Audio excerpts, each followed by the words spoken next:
Good afternoon, everyone. Thank you for joining us. My name is Phil Weiler. I'm the Vice President for Marketing and Communications here at Washington State University, and we are here for our WSU Global Campus Town Hall. We're really excited that you're joining us. I think we're going to have a good hour to spend with both WSU System President Kirk Schultz, as well as Chancellor for the WSU Global Campus, Dave Saleh. Just to give a sense of what our next hour looks like, I'm going to serve as our moderator. President Schultz has a few short slides with some prepared remarks that he wants to share with us. But then really we want this to be an opportunity to have a conversation.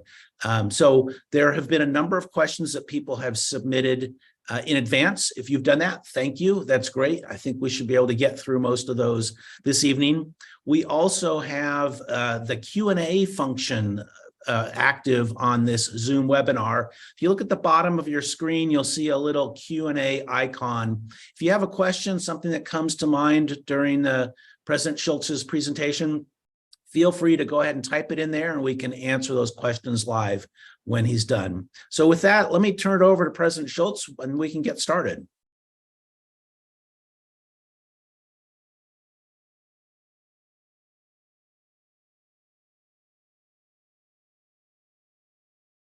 Good evening, everybody, from snowy Spokane, Washington. So I was driving back from the airport. I was in Seattle for a lot of the day today and the last day or so doing donor visits. And lo and behold, I had snow on the windshield and a little bit on the tailgate of the truck. So thanks for joining us. I appreciate you spending a little time in the evening. Look forward to some dialogue and some discussion and talking about some things that you might need to. My dog is out on the porch barking, so if I have to get up in the middle of the presentation, you'll know why. But anyway, with that, let's go ahead and pull the first slide up. Excellent, thank you.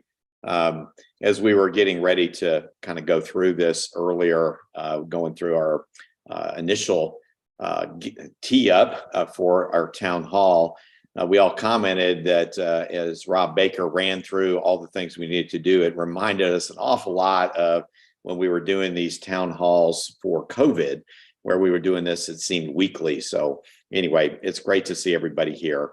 What I want to do today is just hit on a few slides. And as Phil mentioned, we're doing these a little differently than we've done in previous years. Every year, I think this is my 8th year as WSU president, we've changed these up just a little bit. And the idea is, depending on what's going on, we want to sometimes maybe have it more content heavy. Other times we want it maybe more content light. And this year we decided to do these, one, myself, along with the particular campus chancellor to help answer questions. And secondly, to maybe minimize the amount of content and maximize the amount of time we spent on questions and things that people had. So as Phil mentioned, I encourage you all to use the Q&A button. And if you got any kind of questions or anything like that, please submit them at any time. So what I wanted to do today is talk a little bit about the Pac-12, future of the Pac-12, just because a lot of people are interested in that. Talk about some of our successes in stabilizing and growing our enrollment, some of our partnerships for success, and Global Campus has many of these, and then talk about advancing WSU Global moving forward. So with that, please, next slide.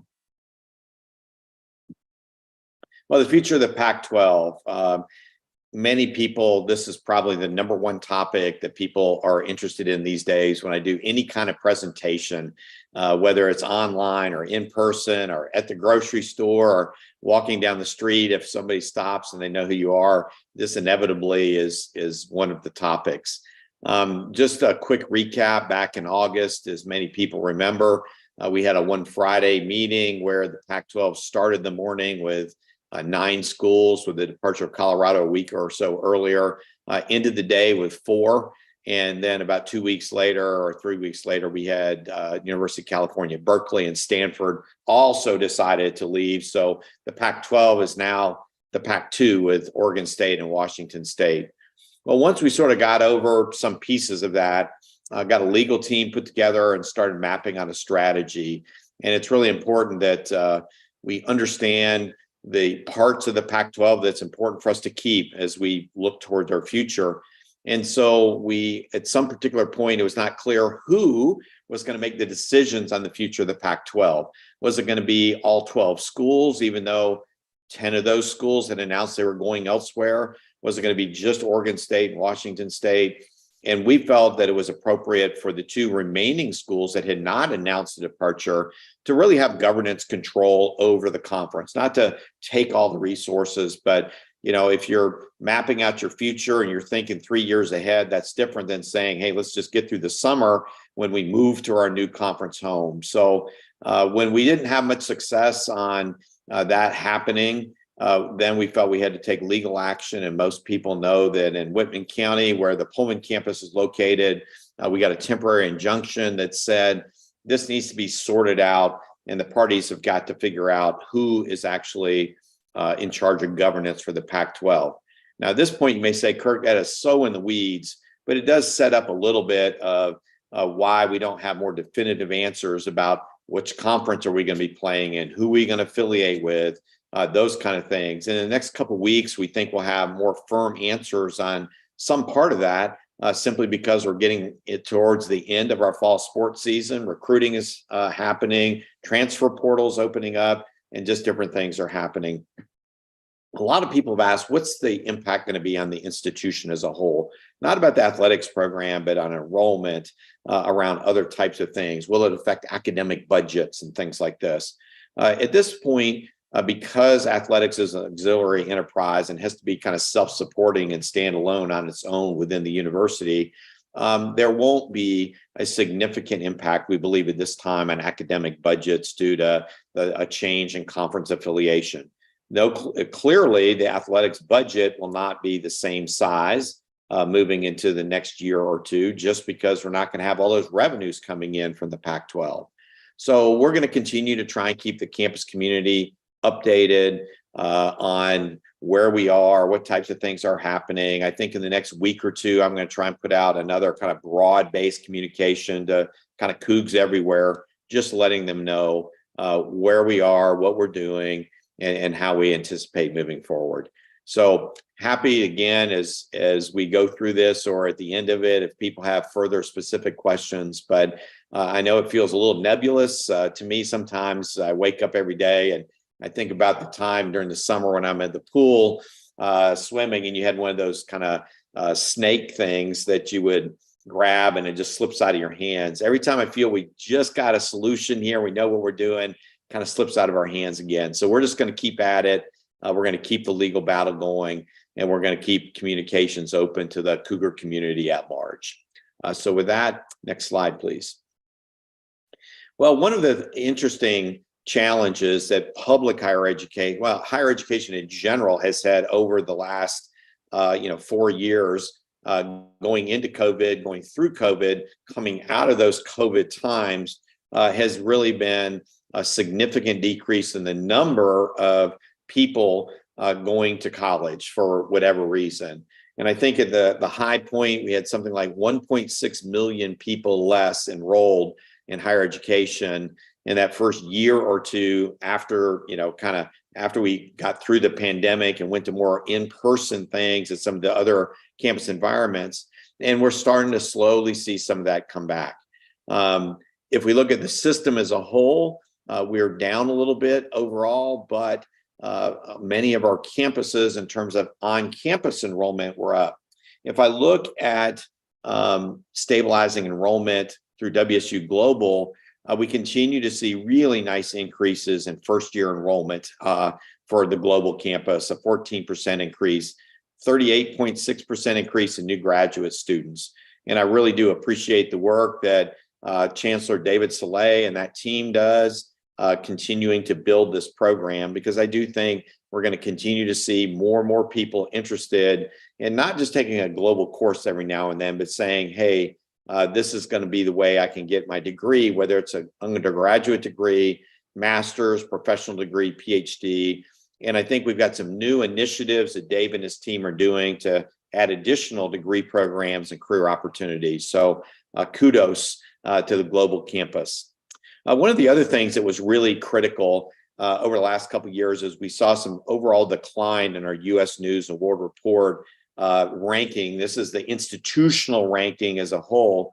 And I think some of our faculty and alumni were really concerned that what they saw was the administration, was the president and others really paying attention to this. And what it came down to is we put a group together to take a look and say, are we reporting our data accurately? Have we done some things differently that have affected that? And it turns out they've added a ton of schools to the same category, and that affected our ranking. The way we reported some data affected our ranking. So what you don't want to do is go chasing rankings, but at the same time, you want to acknowledge the multiple ranking services that look at WSU. We have a web page that lists all those out. For the global campus has some of our highest rated programs nationally at Washington State University. The global ranked 18th in 2023 has been a top 20 program over the last several years, very consistently. And I think that recognizes not just Washington State as a brand, but our global students who come in, they graduate, they go off, they do wonderful, terrific things. And you all then provide some support structure for future students coming in. So again, kudos to the global campus on continuing recognition on a national level for excellence in education. Next slide, please. We also, when we talk about partnering for success, we talk about this in many different ways. So philanthropy is really important for WSU. As a whole, we raised nearly $168 million last year. We broke the previous record that was $155 million the year before that. And so we've only had 3 years in our history as an institution where we raised over $150 million. So Mike Connell, who is the vice president for advancement and CEO of the foundation, the WSU Foundation, and his team, the chancellors and others have done a terrific job meeting donors, meeting investors in WSU, corporate partners, foundations, and we continue to see people interested in making bigger impacts through larger gifts to WSU.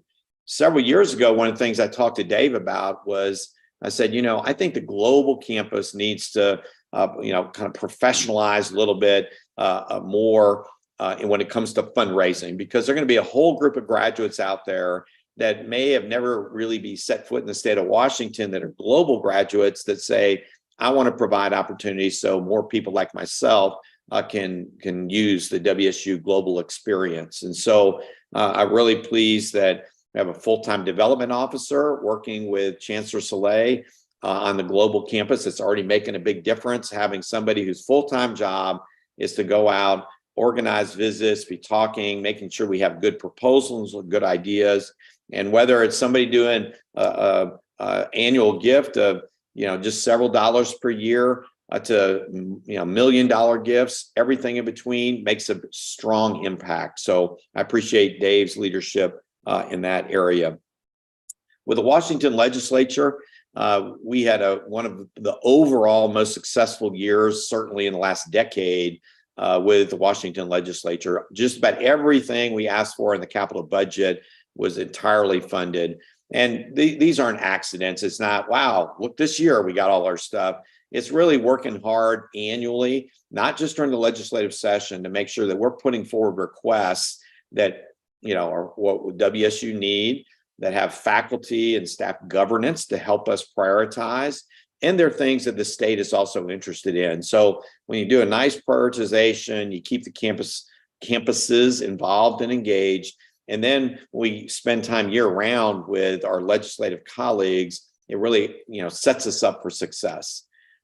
We also got some funding for some new things like a Native American scholarship program, new degree programs, and cost of living enhancements. And for the faculty and staff that are on this particular call, the state announced a 4% pool, but the way they do it, we have a fund split where they provide us part of those dollars, and they don't fund all of them. So when people see, hey, we're going to get a 4% raise and then only 2.5% comes through, I think people are like, well, what happened there? Did somebody take some of the money? Well, it turns out we didn't even get the 2.5%. We got a little bit less than that. use some other institutional funds to get it up there. And we know that this is a frustration point for many of our faculty and staff. And we're going to continue to work with the legislature on fully funding those salary enhancements and provide you all the money that you deserve for the work that you do. And finally, I want to mention federal funding. We continue to see substantial investments in things like health sciences, agriculture, engineering through our congressional delegation. And this is both Republicans and Democrats. And we have two very strong senators, a very powerful congressional delegation that very attuned to Washington State University. What we're doing is the state's land grant institution and making sure that they're putting things in. Interestingly, one of the things that Chancellor Saleh has talked a lot about is sometimes we talk about new degree programs and things like this. We think, well, we got 5 campuses and let's have money for new degree programs in those. And it's 6 campuses. And we sometimes think we need money for new degree programs only on our physical campuses. And as we put new proposals forward, we need to make sure that sometimes we put in money for new degree programs on physical campuses and the global campus at the same time and build that resource base out. But lots of positives and partnering for success as we move ahead. Next slide, please. Well, we want to continue to expand access to education. If this campus, to me, this is what the global campus is all about.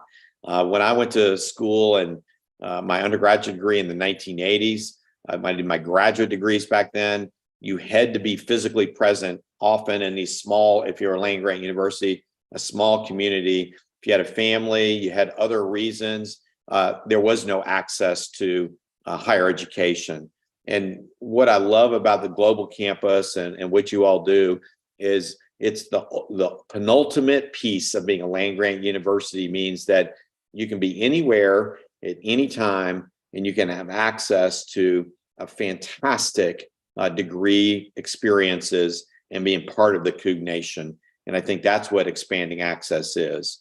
I also want to applaud Dave and our leadership team here for recognizing that when we talk about fundraising, we also want to recognize some of the really most successful global graduates that are out there doing these different things. And this was a picture of the inaugural class and really recognizing these national leaders that came through the global campus. Each one has an individual story. Some came to Pullman and never finished. Others went global the whole way. That was the only way they could do it, and everything kind of in between. And I know as we've had a successive classes come in, that we also have just a really impressive set of folks that, frankly, if it wasn't for global, wouldn't be Cougs. So with that, thank you. Go ahead and maybe put up the question slide, and Phil and I will be happy to start talking through some things. And if any of the questions are really difficult, we always throw those to Dave, let him answer those. So thanks for being here tonight. And hopefully not just the slides, but we also have a chance to hear some of your concerns or thoughts or things that are going well. So with that, Phil, I'll turn it back to you. All right, Dave, you're on the hook if the tough questions come. Just as a reminder, we do have that Q&A feature at the bottom of your screen. If you have a question, please feel free to type it in and we can answer it live. But as I said, I have several questions that have been submitted already. And so let me start with those while people are formulating their questions now.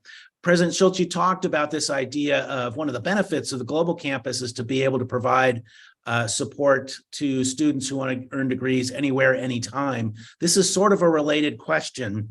Last month, the Board of Regents was meeting and they approved a request to consider the University of Nairobi in Kenya as a WSU educational location. Can you talk a little bit about the goal of developing a larger footprint in East Africa, where you think the opportunities might exist, why East Africa? And then Dave, maybe I'd be interested to hear what you think about how Global Campus might be able to help out as we try to build out our presence in East Africa.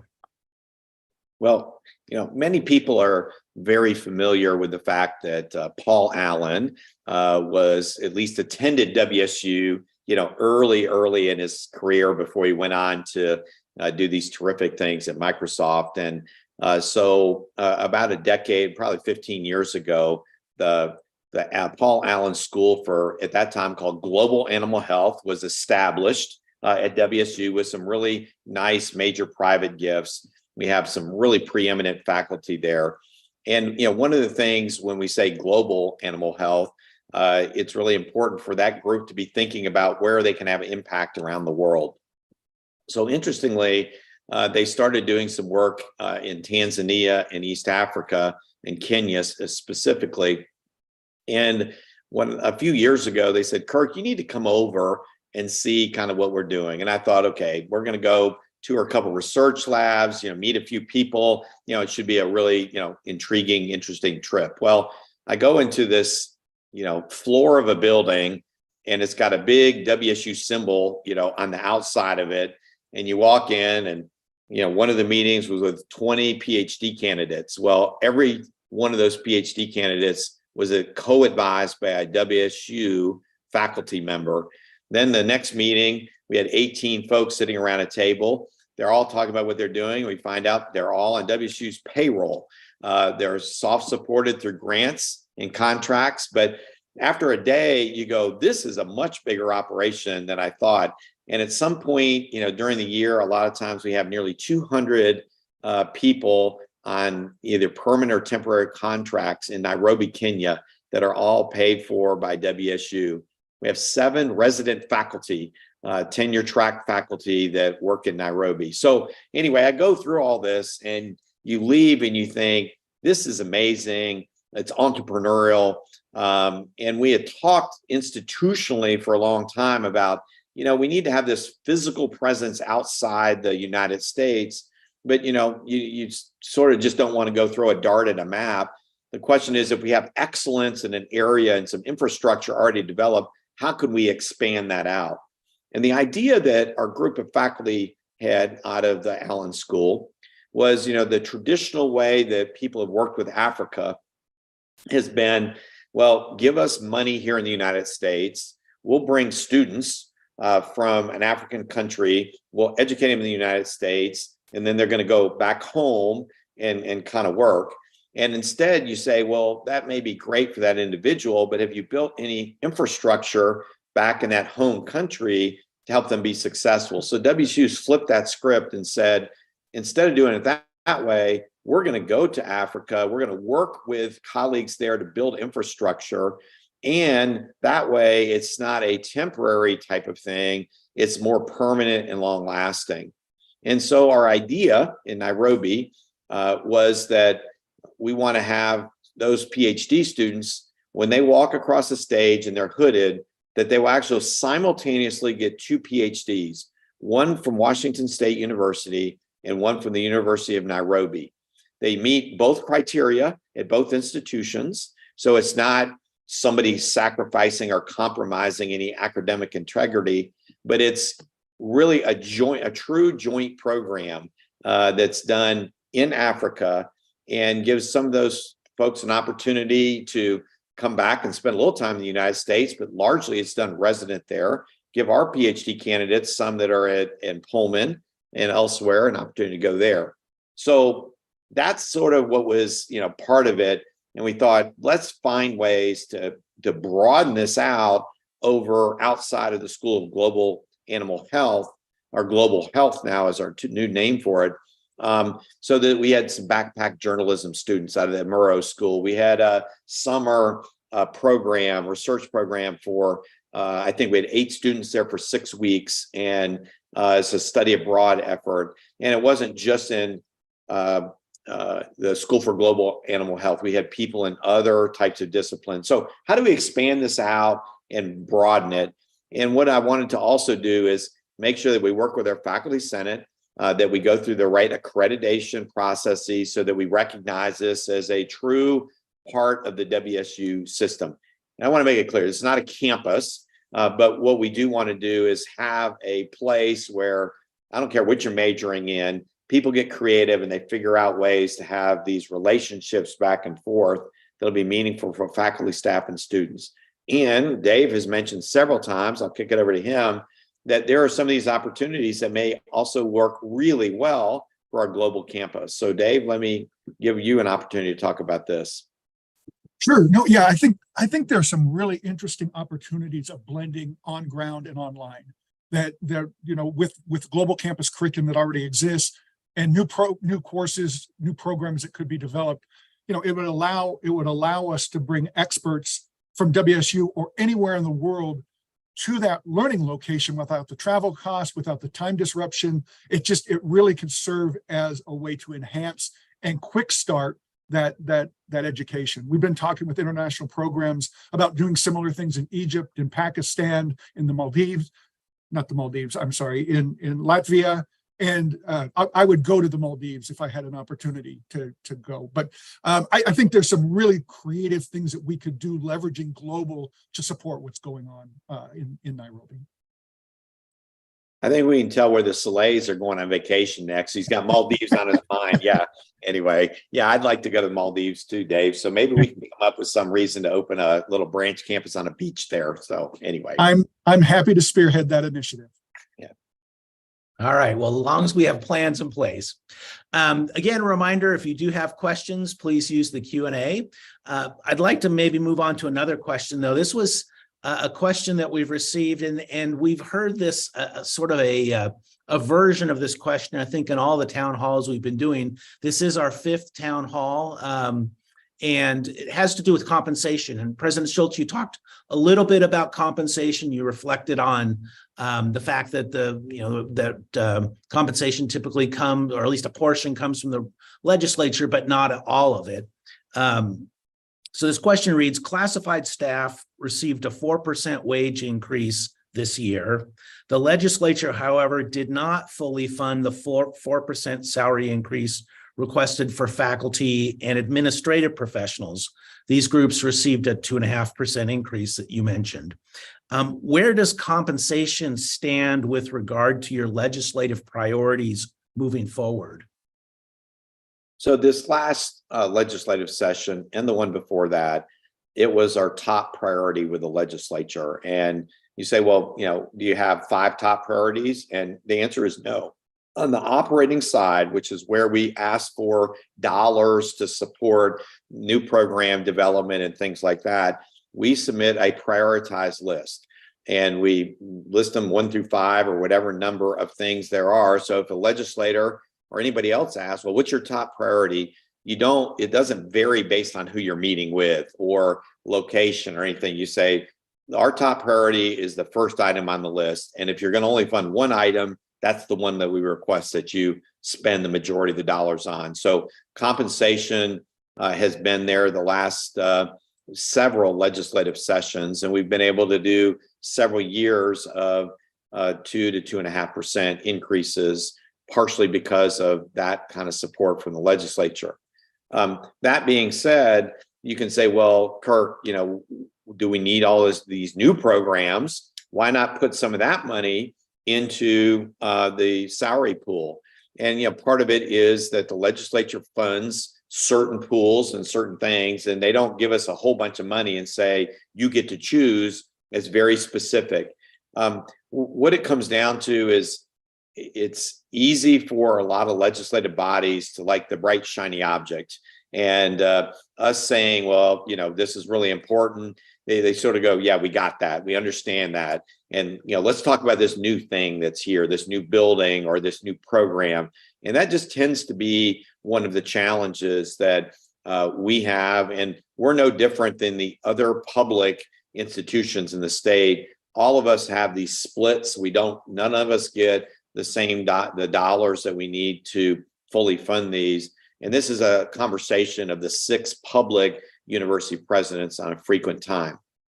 Now, the other possibilities say, well, Kirk, why don't we, and this is a discussion, is not this legislative session, which is the short one, but the next biennial session, which would be in 25, is there a value to saying, okay, we're going to take everything off and we're going to say, if you're going to do one thing for higher education, this is what we need most. And we need you to fully fund these raises and not give us half of it or 60% or whatever.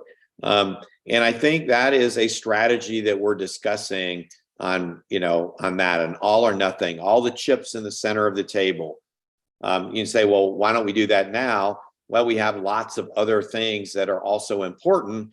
New degree programs. We need some salary adjustment dollars for our nursing faculty. There was a number of things, and that means you got to pull all those things off the list and really kind of go for this one thing. So we're talking about what can we do differently in the next legislative sessions to continue to bump that number higher and to recognize the challenges that, high inflation, everything costs more. A few years ago, a 2.5% raise would have, people would have said, hey, that's not bad. But, inflation was, almost nothing. Now with everything costing a lot more, 2.5% just simply, is not sufficient. So we're going to keep at it. I wish I could say there was a magic solution here. There's not. And we've had several governance groups, including our APAC, including the Faculty Senate leadership, say, Kirk, we're ready. Tell us what to do. We're happy to go talk with anybody and do what we can to help bolster the university's messaging with the legislature. So, at the end of the day, you can say, well, Kirk, that's great, but it's not getting it done. We're going to keep trying new ways to boost our message, try and get additional dollars coming in for salaries, and to eventually eliminate the fund split so that if the state says it's a 4% pool, they gave us the complete 4% that we then pass on to faculty and staff. Great. Another question. This was a question that was submitted by a faculty member. It says, I'd like to hear about any plans for WSU to become a leader, not only in the research of climate science, but also in university policy and practices to promote environmental health and sustainability. My hope is that students will leave WSU having experienced a model of thoughtful, intentional environmental practices that they can draw upon in their own sectors of civic and professional life. That is the buildup. I know, President Schultz, you have established a task force to look at sustainability. Can you talk a little bit about what that group is intending to do and what their next steps might look like?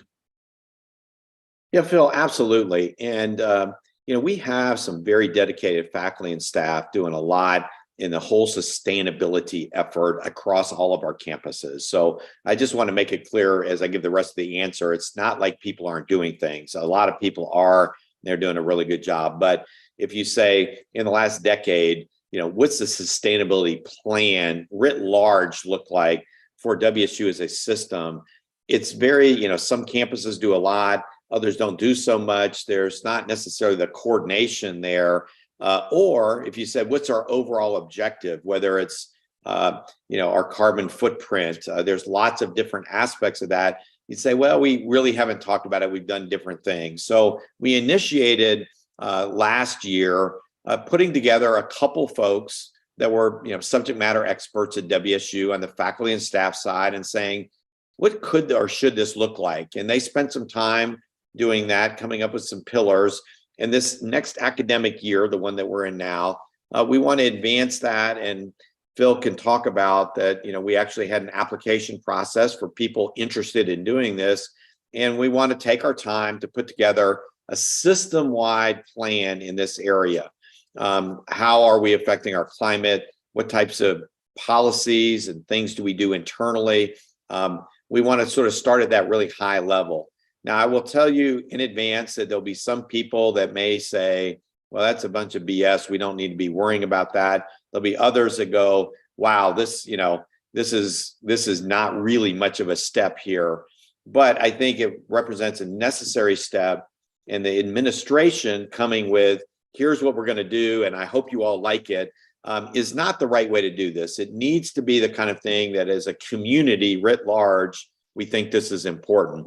And this represents hopefully step 1 of 4 or 5 over the next decade that as an institution we're willing to take. In terms of, classwork and some of those kind of things, I think those can all be considered as part of an overall sustainability effort and should be. And if you look at, I like the one, for example, North Carolina State did. We spent a lot of time looking at that. Another major land grant research university with strong agriculture and engineering, veterinary medicine, and so forth. And they did some very pragmatic, tactical items as well, some really long range type of things educationally. We're not going to duplicate that, but there are some other land grants out there that you look and say, boy, there's some parts of that I really like. And that's what we want to do, moving forward. And we welcome, global campus ideas and opportunities. But I want to, the caveat I'll give to this is not that this isn't important, but most units are down faculty, they're down staff. I mean, we've had several years of budget reductions because of, lower enrollment.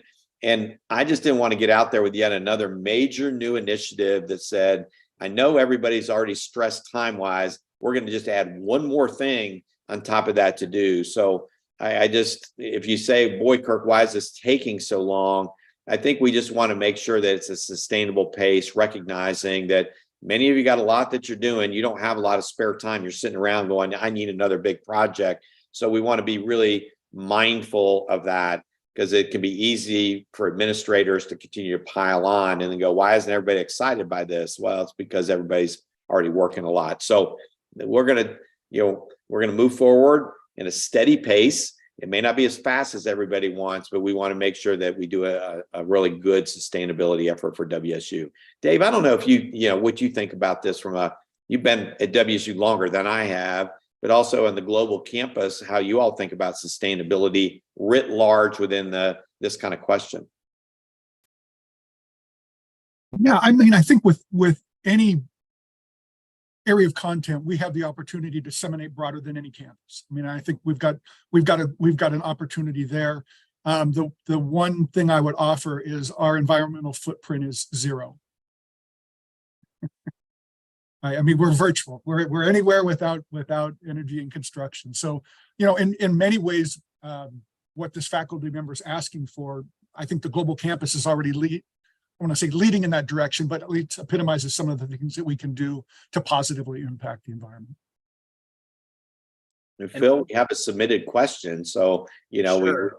we got one sitting there. Yeah, I was just going to add on the question about sustainability. I think the good news is there has been tremendous enthusiasm for this task force. As the president mentioned, the application just closed. The application period to serve on this committee just closed. We had 68 folks who applied, which from my perspective is great. That's wonderful. I'm really excited by that. So the group's going to have their first, I think, report back to the Board of Regents in January. So if anyone is on this meeting and interested in this topic, I'd encourage you to tune in to the Board of Regents January meeting and learn more about what this group is doing. I think that to the president's point, the intent is to do this right, not to do this as a sort of slapdash kind of quick thing, but really make sure that it's an organization within the university that has life and will extend for a long period of time. So, but I do see Kelly, thank you for submitting a question. And I'm thinking this may be a question more for Dave than for Kirk, but Kelly's asking to hear about any new programs that are on the horizon for the global campus. I've only been using Zoom for 4 years now, and I still don't have it down. Sorry.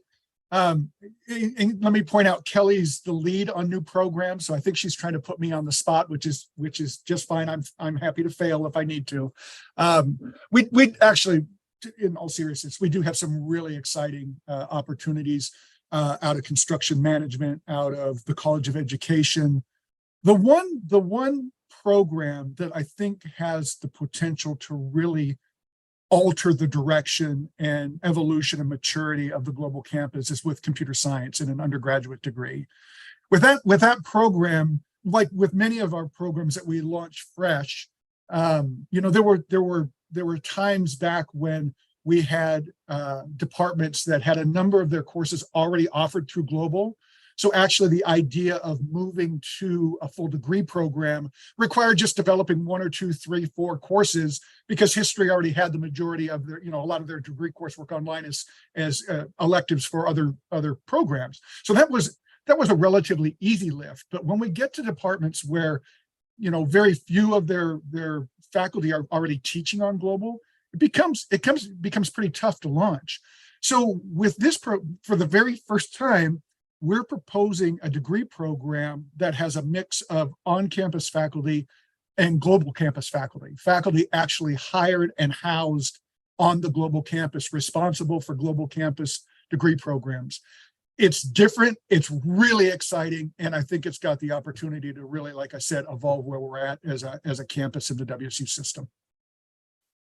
And Dave, if I could on this, you've been working closely with our faculty senate colleagues on how we can add additional faculty colleagues to assist in some of these high demand programs and things like that. And, it's always fascinating when I meet new global campus faculty. You have to ask kind of where they are, they meet Arizona, California, the East Coast, so it allows us, I think, to hire some people on a degree program that, may never set foot in the state of Washington, but are great colleagues and are looking for that kind of opportunity. So to me, it's moving forward in a way that is cooperative, but also visionary. And I think, if it works well for this program, we can replicate that for lots of others where it also makes great sense.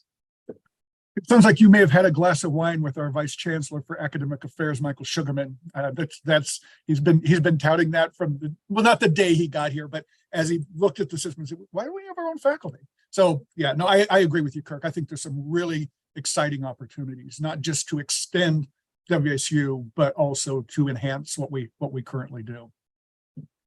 Well, speaking of things that the global campus does that's interesting and I think somewhat unique, can you talk a little bit about your esports scholarship program? I can probably do that all evening long if you'd like me to. So now this is really exciting for me. I mean, we've been talking about this. There are other universities that are doing this, but I think we've really led the way. I was going to say the Pac-12, but the Pac-2 with this effort. We've recruited students to be part of the esports team. Right now, we're doing a Rocket League. We've got 3 scholarshiped esports members. They're a global campus varsity sports team. And just some of the stories that have come out of this. Our coordinator, James Hoplin, was telling me that there was a young man in Alaska last year who I believe he had some difficult situations in social situations and didn't like large groups. And James was talking with him about global campus and enrolling, and we have esports, and he came onto the esports team and actually enrolled in WSU because of that opportunity. So I really do think, it's a small footprint, but I think it has a great message behind it that you don't have to be on a physical campus. You don't have to be physically gifted to compete in a varsity sport and be recognized for that competition. So I'm really excited to see where we were, where we are, but more importantly, where we're going to go. We've talked about doing intramurals on the global campus around esports and things like that. So I think it's got a lot of opportunities moving forward. Sounds like fun. I like it. Before we move on, I can tell you though, you said maybe you don't have to have all these great physical tools. I can still get humiliated by my 2 sons really quickly on video games. They still talk about when I decided to try and do some of that, and I was just dead meat. Let's just put it that way. So it didn't matter what it was. I just didn't have the coordination and quickness to really manage those. So it is. I think everybody can participate, but it's amazing some of the folks that are really good at it. I'm always stunned at the proficiency some folks have on the e-games. It's really something to watch. So I That's hope a great point. More people participate. Yeah, that's a great point. What I meant was that they weren't 6'7" with a 40-inch vertical jump or could bench press 500 pounds. But the point's well taken. Yeah, that was my thought, Dave. I was going to say, so I don't have to be as tall as you are in order to be able to. Got a couple questions, I think, in the chat for you, Dave. One is, what opportunities do you see for innovative applications of technology to move the global campus forward? Endless. I mean, I think there are so many things exciting in all definitions of the word, scary and an opportunity. We've been playing around. No, not playing around. We've been researching and exploring virtual reality as a way to offer some STEM-based degree programs through Global. And Michael Sugarman, John Manwaring, and Chris Lavoie have really led that charge and have worked with faculty. They've done workshops. We've worked with a faculty member in biology to see if we could remove the need for a face-to-face biology lab for our online biology degree and do it virtually. And so I think it's things like that. I have to talk about artificial intelligence. I think there's some really interesting opportunities.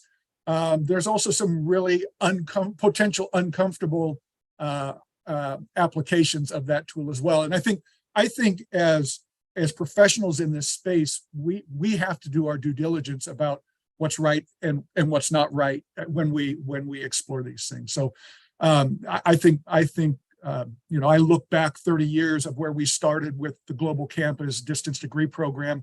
Everything was in an envelope and a VHS cassette tape, and look at where we're at now because of technology. I gotta believe, moving forward 5-10 years, we're going to see that same difference, looking back and going, oh my God, can you believe that they did that in 2023? Look where we're at now. It excites me. One of the interesting things is I took a bunch of my old Apple devices and I sent them in to get credit in anticipation of the new headset coming out, early in 24. And the reason I mention that is, I think we're seeing some real creativity in that sort of ecosystem, if you will.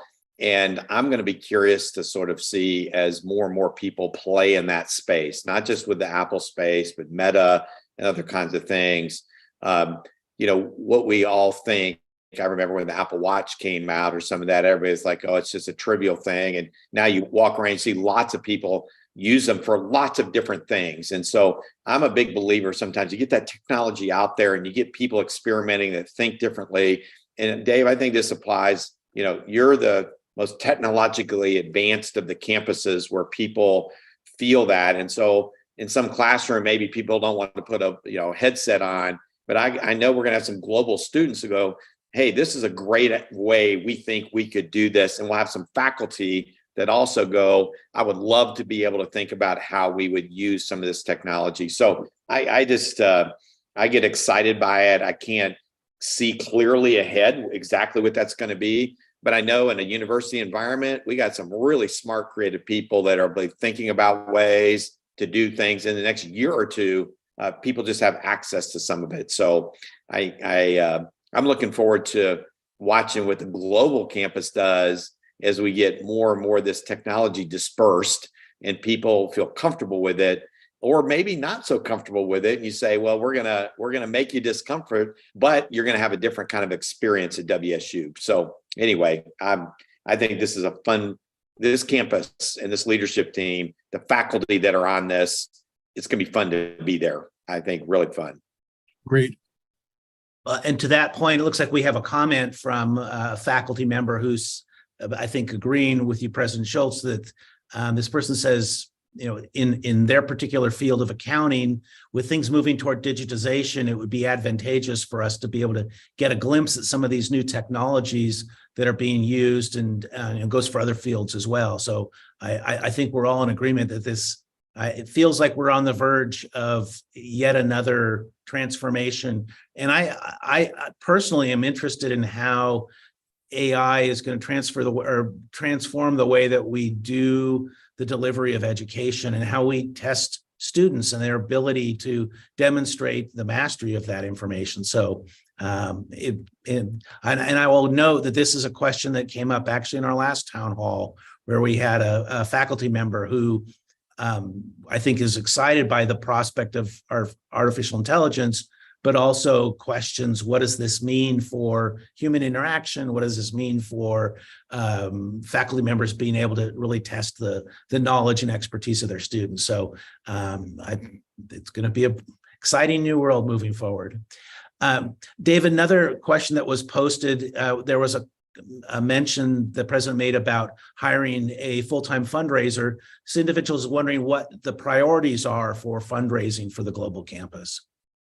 I think the first one is. I'm just going to point out the person asking the question is our fundraiser for the global campus. So Tahid, well done. That's what I would expect to see. So good job. Anyway, go ahead and ask the question. Yeah. No, I think you might not know Tahid, but yeah, it's like, what are our fundraising priorities? Because I'm out there, opening doors, shaking hands, and asking people to support global campus.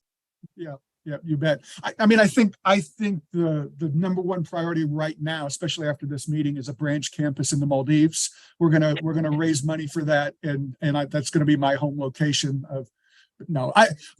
For us, it's student support, scholarships, opening access with those scholarships, and for our students in particular, gap funding. We have students that have so many things going on in their lives. I'm not saying other students don't, but they have kids at home. They've got aging parents that they're taking care of. They got a full-time job. They just have different types of things in their life.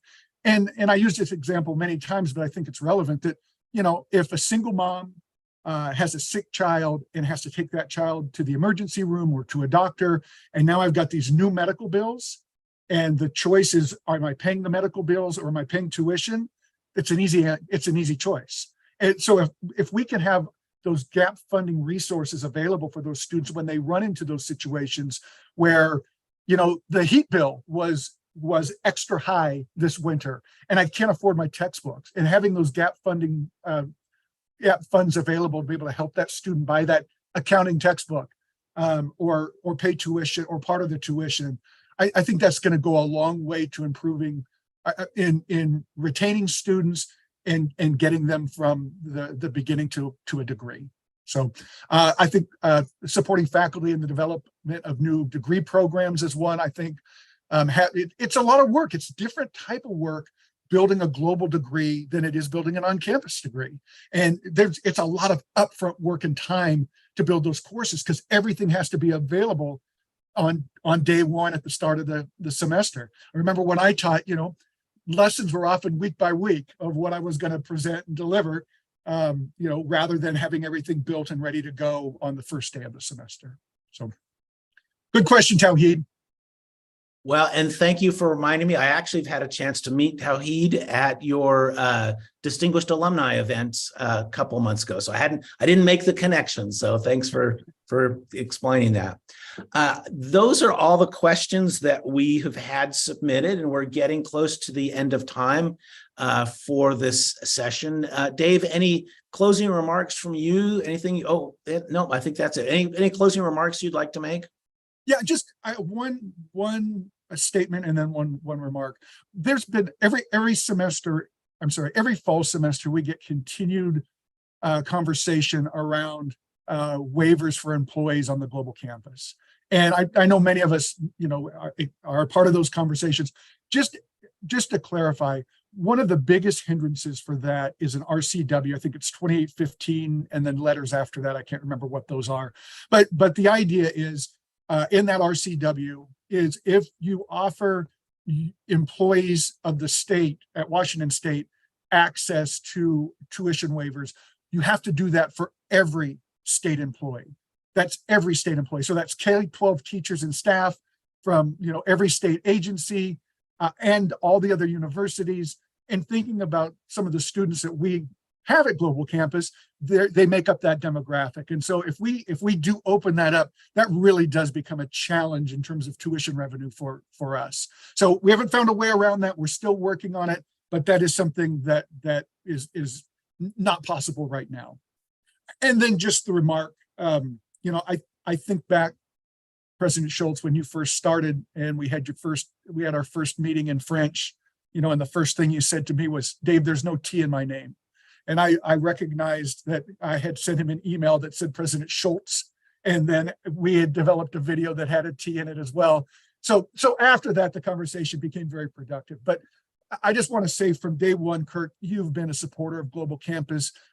You just really have really been a champion of what we do. And I just really appreciate that and want to thank everything you do for Global and the folks who work here and the students that study on that campus. So thank you. Well, Dave, thank you. And for everybody who joined us today, thanks for what you do. I think it's really important as, I go around the system, and that includes the global campus. I'm just astounded at how broad the impact Washington State has and what it means to be a Coug.